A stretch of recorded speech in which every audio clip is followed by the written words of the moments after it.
Assalamualaikum warahmatullahi wabarakatuh. Selamat berjumpa lagi dengan channel ini, masih dalam rangka berbagi bersama untuk kebaikan bersama. Nah, pada saat ini saya akan membahas tentang bahasa Indonesia dengan berbagai ragamnya. Nah, sebenarnya seberapa pentingkah bahasa Indonesia bagi kita?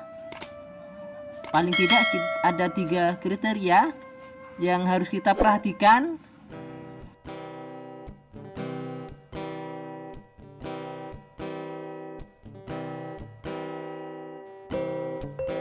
Pertama, jumlah penutur. Kedua, luas daerah penyebarannya.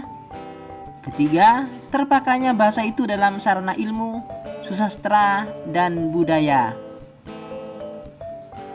Pertama, bahasa dipandang dari jumlah penuturnya. Sebagaimana dimaklumi, selain menggunakan bahasa Indonesia, masyarakat Indonesia menggunakan bahasa daerah sekaligus sebagai bahasa ibu. Sedangkan bahasa Indonesia merupakan bahasa kedua yang mayoritas anak-anak mengenal bahasa Indonesia itu dari bangku sekolah, mulai dari pendidikan anak usia dini hingga perguruan tinggi. Walaupun demikian, anak-anak itu bisa mengetahui bahasa Indonesia dari bangku-bangku sekolah tersebut, sehingga mereka bisa berkomunikasi antara satu dengan yang lainnya. Kedua, bahasa itu penting dilihat dari luas daerah penyebarannya. Bangsa ini memiliki 200 juta jiwa lebih, dan mereka menggunakan bahasa Indonesia sebagai bahasa nasional. Persebarannya bukan hanya di negara ini, tetapi juga hingga ke luar negeri, di Malaysia, di Brunei Darussalam, bahkan di negara-negara yang lain. Nah, berarti bahwa bahasa Indonesia merupakan bahasa yang sangat penting untuk kita ketahui bersama dan dijadikan sebagai alat komunikasi antar masyarakat.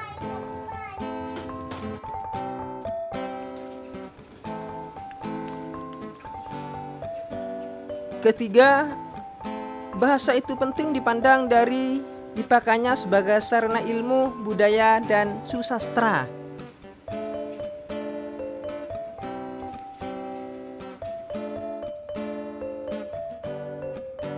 Terkait jumlah penutur dan luas penyebarannya, pemakaian suatu bahasa sebagai sarana ilmu, budaya, dan susastra dapat dijadikan pula ukuran penting atau tidaknya bahasa tersebut. Begitu juga bahasa Indonesia. Bangsa ini memiliki beragam budaya dan bermacam bahasa yang tersebar di seluruh Indonesia. Akan tetapi, ragam budaya dan bahasa tersebut disatukan dengan bahasa Indonesia untuk mengembangkan sarana ilmu, budaya, dan susastra di tiap-tiap daerah.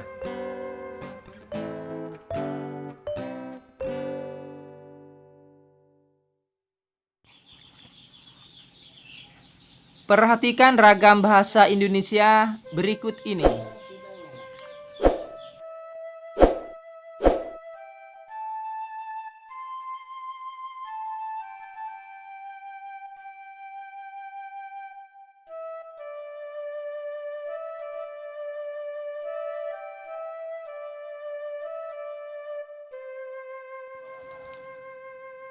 Pertama, ragam lisan dan ragam tulis.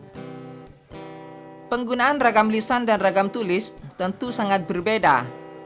Ragam lisan digunakan dalam percakapan antara 2 orang atau lebih. Sedangkan ragam tulis digunakan dalam dunia tulis-menulis, seperti halnya opini, resensi, dan sebagainya. Ragam tulis juga digunakan dalam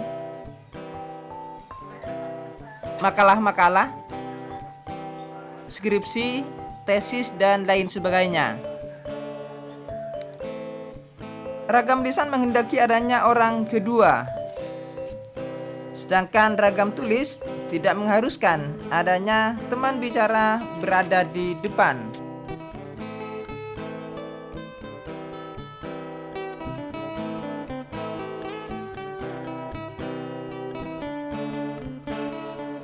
Dalam ragam lisan, unsur-unsur fungsi gramatikal seperti subjek, predikat, dan objek tidak selalu dinyatakan. Ragam lisan sangat terikat pada kondisi, situasi, ruang, dan waktu.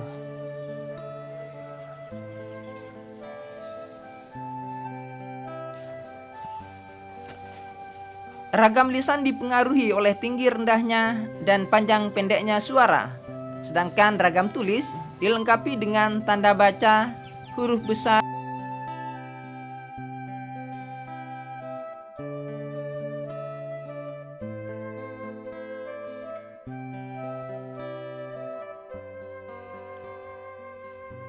Ragam bahasa yang kedua adalah ragam baku dan tidak baku.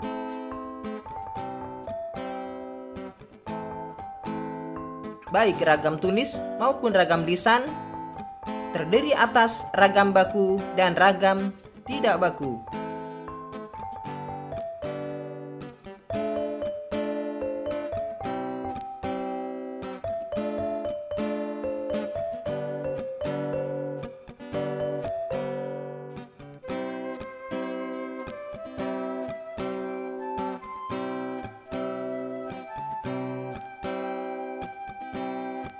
Ragam baku mempunyai sifat-sifat sebagai berikut.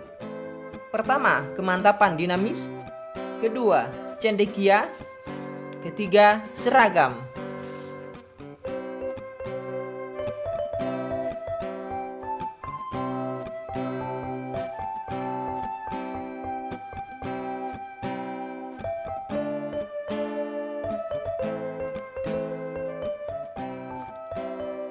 Mantap artinya sesuai dengan kaidah bahasa.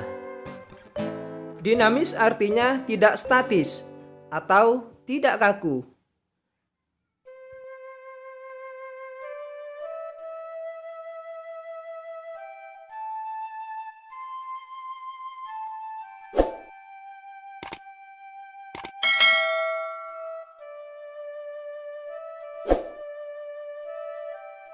Sifat ragam baku yang kedua adalah cendekia.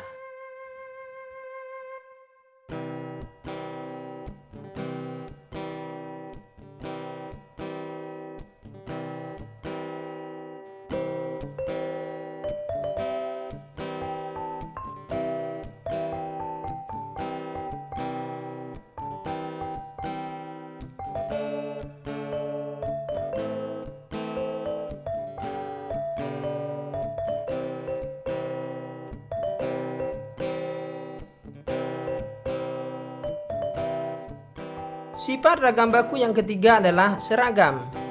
Pada dasarnya, proses pembakuan bahasa ialah proses untuk menyamakan bahasa atas beberapa kemungkinan yang tidak sama.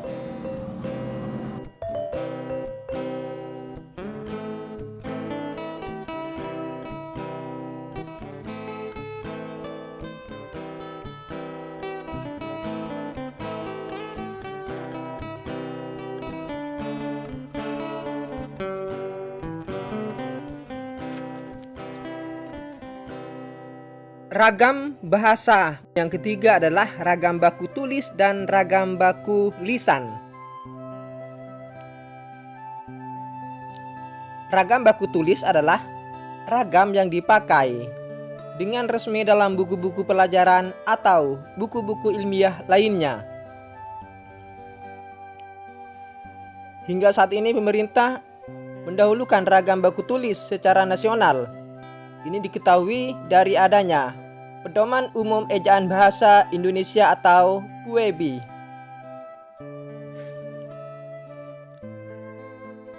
Sedangkan ragam baku lisan ini bergantung pada besar atau kecilnya ragam daerah yang terdengar dalam ucapan.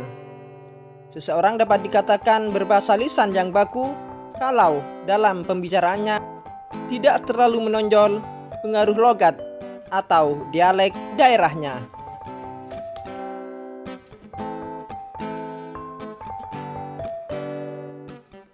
Ragam bahasa yang keempat adalah ragam sosial dan ragam fungsional.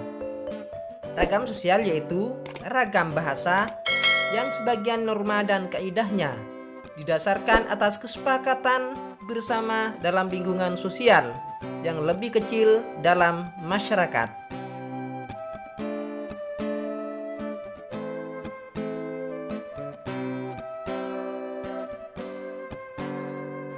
Sedangkan ragam fungsional disebut juga ragam profesional, adalah ragam bahasa yang dikaitkan dengan profesi, lembaga, lingkungan kerja, atau kegiatan tertentu lainnya.